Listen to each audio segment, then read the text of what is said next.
Hey guys, welcome back to my channel. I'm Caroline if you're new here, and today we're going to be talking about all the different ways that I get my hands on books I want to read. Ways that you can get them for free, for cheap, for discounts, full price, audiobooks, ebooks, physical books, all of the things. I'm really excited to share this with you guys because this is something that I would have loved to have known when I started reading more, and I feel like I have lots of friends and just know people who want to read and don't always know where to start or don't want to spend their whole paycheck every month on books. We're going to be starting with all of the free and cheaper ways to get books and like moving through from free to more expensive. So if any of that sounds interesting to you, just keep watching and let's go ahead and get into it.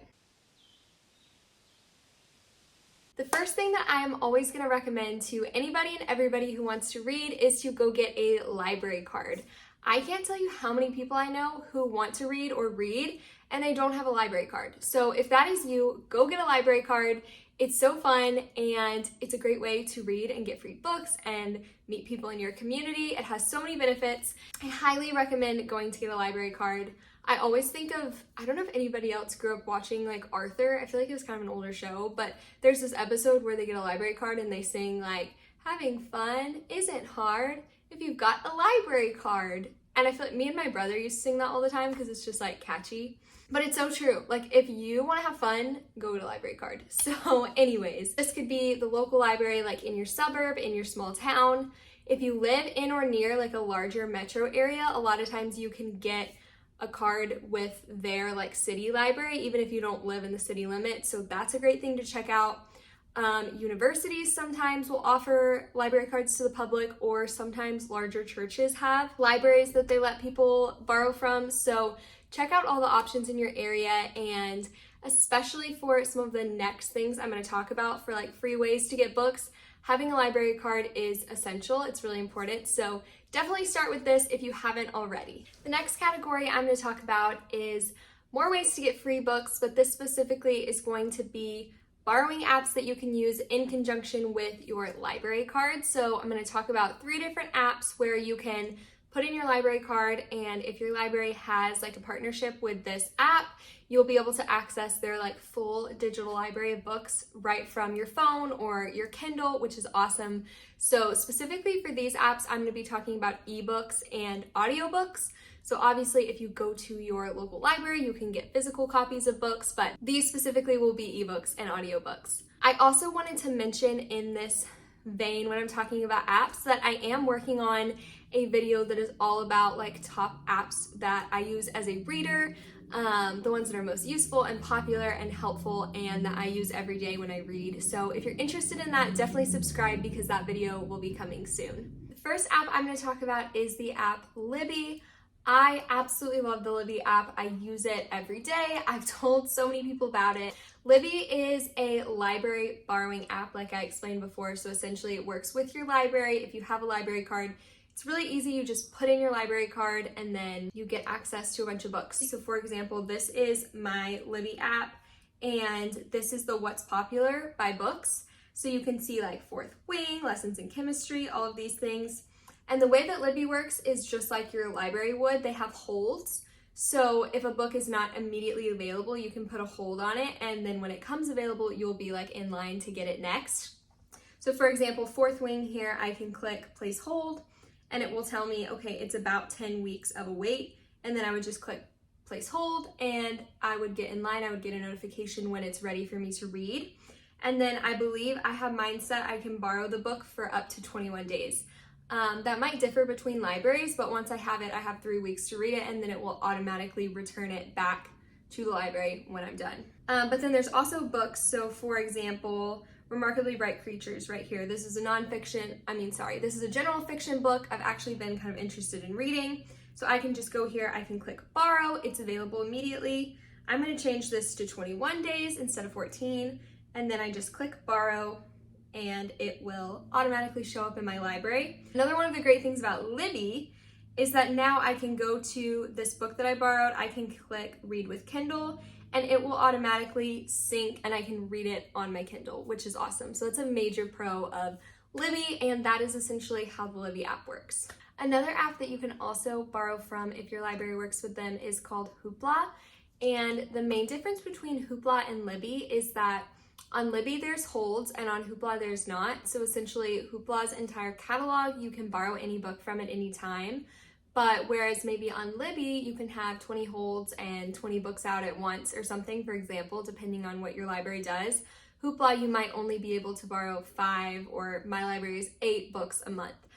So it all just depends on what your library pays for and things, but any book in their catalog you can download and read immediately. Unfortunately, at least right now, Hoopla doesn't sync with your Kindle, so this is something you can read on your phone, you can read on like an iPad or on your computer or anything like that. But they do also have audiobooks, so if you wanted to listen, that would be a great option too. So for example, I'll show you what the Hoopla app looks like. Let me start screen recording.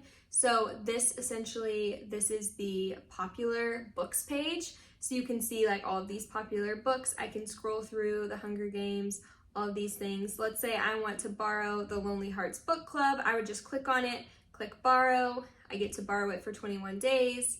And then now it is going to show up in the books that I've borrowed, which is great. So that is essentially how Hoopla works. Again, I think I prefer Libby just because of how it syncs with Kindle, and that makes it really easy to read on a Kindle. But if you don't have a Kindle or you want to listen to audiobooks, I think Hoopla is also a great option if your library works with them. And one last app in this section, I don't personally use Cloud Library because none of the libraries I go to or anything work with them, but I believe it's more prominent in places like California, Texas. So if your libraries don't use Libby or Hoopla, definitely see if they use this app because I believe it's also super similar and does the same thing. So it's definitely worth checking out. Another way that I get books and look for books is Apple Books. So if you are an iOS user, you have any Mac device, you can, or it comes with the Apple Books app and you can use it. So they also have paid books and all of those things, which we'll get to later, but they have a pretty decent free selection. So I'll show you what it looks like here and also what one of my favorite things on Apple Books to get is. So this is kind of what the free section looks like, at least on an iPad. It'll look different on an iPhone. And you see there's lots of different books, lots of different genres. So if you're looking for something specific, maybe it's on here for free, or if you're looking for something, just something new to read, they have lots of options in every genre. I'm sure you could find something that you love. So one of my favorite things is the Apple Books Classics. So this is like a whole collection. It has 56 books in it. And it has Pride and Prejudice and The Wizard of Oz. It has The Odyssey. It has Peter Pan. It has Emma. Like, it has all of these great classic books on here that you can read for free, which I think is awesome, especially if you're wanting to get into classics, but maybe you don't know if you'll like it or you don't want to spend money on it because it might not be your favorite. This is a great free way to download the classics, be able to read them, especially like if you have an iPad or it's on your iPhone. Like if you're just sitting somewhere scrolling, you could read a classic. Like I feel like it's a really good way to build that habit if that's something that you're interested in. So I just wanted to throw that in here. Apple Books, unfortunately, also doesn't sync with your Kindle just because it's an Apple product, but lots of people absolutely love reading in the Apple Books app. Like they love the interface. So Apple Books is a great place to look for free things as well, especially the classics. Okay, so another way that I wanted to throw in here that you can get free books, specifically free new releases, is a website called NetGalley. And essentially NetGalley, how it works is that authors can send reviewers, people on NetGalley, their ARCs, like advanced reader copies. You can read new releases early in exchange for reviews. So you have to make an account, be a reviewer. It takes a little bit more work, but I definitely think that if you're going to be reading a lot and you're interested in like reviewing books and all of those things, or you have a blog or you have an Instagram you post about books on, this is a great way to get ARCs and read books before everybody else gets them. You might not always get the ARCs that you want, but it's definitely a great option and I think always just worth a try. And the last thing I wanted to mention in this free section, a way to get physical books is always to borrow from a friend or do a book swap. Okay, moving on into our next category, which is going to be subscriptions. The first subscription I wanted to mention is, of course, Kindle Unlimited. Kindle Unlimited is probably the most popular. It syncs perfectly if you have a Kindle which is great. Basically, the Kindle Unlimited app, you pay $11.99 a month for access to their entire catalog, which includes ebooks, it includes like magazines, newspapers, comics, all of those things. And I feel like that's a pretty good deal just because if you even buy one new like hardcover book or something, it's probably going to cost you more than $11.99. So if you at least read one book a month, you're probably getting your money's worth. But I believe you can borrow up to 20 books at a time on Kindle Unlimited, and then when you're done, you just return it. There's no time limit for reading them, which I really love because a lot of times I'll borrow a book and I don't get to it as fast as I want, for example, on Libby or something, and then I'm stressed because it's like due in 4 days and I have to return it. So that's something that I love about Kindle Unlimited is as long as you have your subscription, you'll have access to all of the titles that are in their library. So Kindle Unlimited specifically is a subscription for ebooks, but if you're really interested in or you love reading audiobooks, then you should definitely check out Audible. So Audible is also Amazon owned and it's essentially their audiobook app. And so on Audible, you also can have a membership. I believe it's $7.95 for their more basic plan where you just get access to all of their free titles. And then if you pay $14.95 a month, you get access to all of their free titles plus 1 credit for a new release or bestseller. So those will normally cost money. They won't be part of the free library that you get access to. Which I think that's a great deal to pay $14.95 to get a new one plus all of their other ones. Like you'd pay over $14.95 to probably buy a new audiobook anyways. So if you are a listener, I definitely think that Audible is a great option. Going along with the audiobook subscription theme, I wanted to mention Spotify. So essentially, if you already have a Spotify subscription, I think this is a great option. I probably wouldn't pay just for the Spotify subscription for audiobooks. I would go with Audible, but if you're already paying for Spotify for like music, then you will get 15 months of free audiobook listening every month, which is amazing. Like 15 hours is probably mostly a whole book of a lot of things unless you're reading super long books. So I definitely think this is a great option if you already have it. And one note here, I know that this specifically applies if you have a premium membership, so not free plans, and then also if you're on like a duo or a family plan, it's only for the account manager. So for example, my husband and I are on a duo plan for Spotify and he gets our 15 months of free audiobook listening because he's the account manager. So definitely wanted to throw that in here under subscriptions, and if you love audiobooks, that's a great thing that you might already have and just not know about. Moving into our next category, which is going to be like mid-tier pricing, budget books, cheap books that are not free, but they're not full price either. And the first thing I want to say here is try your local thrift store. If you're looking for like a new release or something like that, you're probably not going to find it at Goodwill or your local thrift store, but I think it's a great place to look for classics or even just browse if you're just looking for a new read, to go and look and you can find books for really cheap. Even like kids books, I'm a teacher, or if you have kids, like those are great places to go look for kids books too. So I definitely wanted to throw that in here. And there are also a pretty good handful of bookstore chains that are thrift bookstores or like secondhand where you can trade in books, like old books you've read, to get new ones, credits, things like that. So I wanted to mention a few of those as well. There is Second and Charles and Half Price Books. Those are both like nationwide stores, so just do a quick Google search, see if there's one near you. I think those are great options. And then Book Rack, I believe, is also sprinkled nationwide, so you can see if there's one of those near you. Book Off is specifically like a New York City, LA, San Diego area store, but if you're in those areas, that one might be a good one to check out.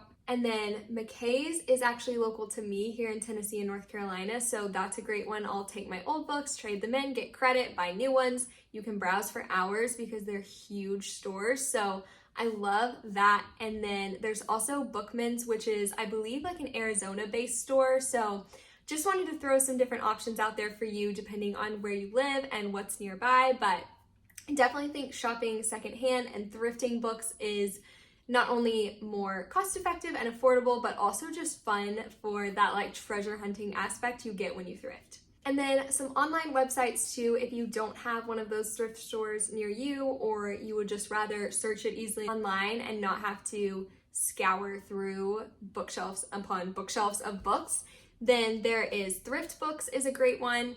Bookscouter. I believe they started with textbooks and that's like something, so if you're in college, that's great, but they also have all kinds of other books on there. And then there's also Abe Books, which is actually owned by Amazon, and they have like a whole directory of where you can get cheap books and stuff. So that is a great place to check out as well. Speaking of Amazon, I'm also going to throw them into this category. I feel like Amazon usually has the best price on books when I've been looking at like, you know, major retailers. And they have physical books, they have ebooks, they have audiobooks, so they really have anything that you're looking for. And so I just wanted to throw that in here. I know everybody knows Amazon sells books, but just a little reminder. Another store I'm going to throw in here in the mid-tier category section is Target, specifically because they're always running some kind of like sale on books, whether it's the 20% off stickers or things like that. I feel like normally if you buy a book at Target, it's not full price, or you can find at least a book that's not full price. So I feel like that's a good option. And a lot of times they'll run, Target Circle Week deals and things like that, where you can get an even better deal. And so I definitely think Target is a great place to check out, especially if you feel like you don't have a thrift store near you or things like that. This is a good in-person option to get physical books. Okay, and then the last thing I wanted to mention in this mid-tier category, which really this should go like in between free and mid-tier because these are really cheap, but they're not free, is on Apple Books, there's a category specifically called $4.99 and less. And these are like from 99 cents to $4.99 books that you can buy, which they rotate them. So there'll be different ones that they put like on sale essentially. And so let me show you some of the ones that are on here now because I think there's some really great ones. For example, here's a Stephen King book for $1.99. Part of Your World is $1.99, which is one that's on my list. There's a Taylor Jenkins Reid book, a Christina Lauren book. There's a book about hidden figures. There's nonfiction, there's fiction. There's really everything that you could want. And like I said, I believe that they rotate these. Wow, When in Rome by Sarah Adams is $1.99 right now. So you can definitely check this out if you're looking for like a deal on books. Like I said, again, Apple Books doesn't sync with your Kindle, but if you're looking to read on like an Apple device, this is a great way to get really popular books that will rotate in and out for really cheap. So I wanted to add that too in this category. Wrapping up this video with the full price category, which essentially I'm going to tell you how to not pay full price at these full price places. So the first thing I want to mention is if you love reading on Audible, buy it full price on Audible. If you love reading on Kindle, buy it full price on Kindle if you have to. I think it's worth it sometimes to pay for the convenience of having it the way that you want to read it or listen to it, because then you'll probably be more likely to actually read it, do it faster, and actually do it. So I definitely think it's worth it sometimes to pay for the convenience of reading it on whatever platform you prefer. But if you don't like reading ebooks or audiobooks and you prefer having a physical book, I'm going to give you a few stores that are good options to check out.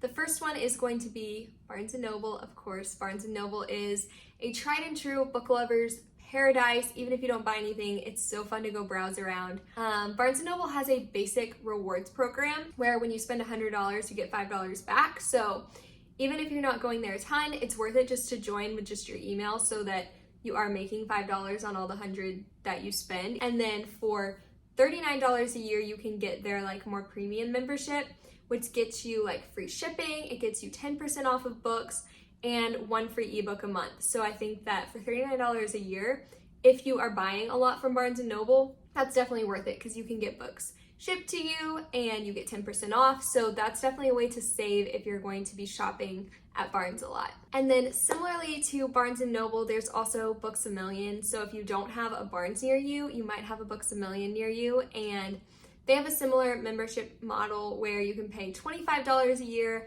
and you get free shipping and 10% off of their selection as well. So again, that's a great option, very similar to Barnes & Noble. If you're gonna be shopping there, buying full price, anything like that, I think that's a great way to at least get a little bit of a discount on your books. Okay, and to bookend this list, I started with your local library and I'm going to end it with your local bookstore. So I think if you are going to buy a physical book and you're gonna have to pay full price or close to full price, you might as well buy it from a local bookstore and support people in your community and fellow book lovers. And so I think that's a great option as well. Okay, and that wraps up all of the different ways that I like to get books. I just wanted to say that I'm so thankful for all of these different ways that my husband helped me find, and just being able to read. I know it is such a luxury, and I don't want you guys to feel like you need to go get all of these subscriptions or buy a bunch of books. I just want you guys to have the right tools to help you be able to read on whatever budget you're on and just find books that you love. So I really hope you guys found this video helpful. If you have any questions or want me to make like a specific video about something I talked about or how to do something, feel free to leave that in the comments. I'm happy to see what I can do to help. And as always, thank you guys so much for watching, and I'll see you in my next video. Bye, friends.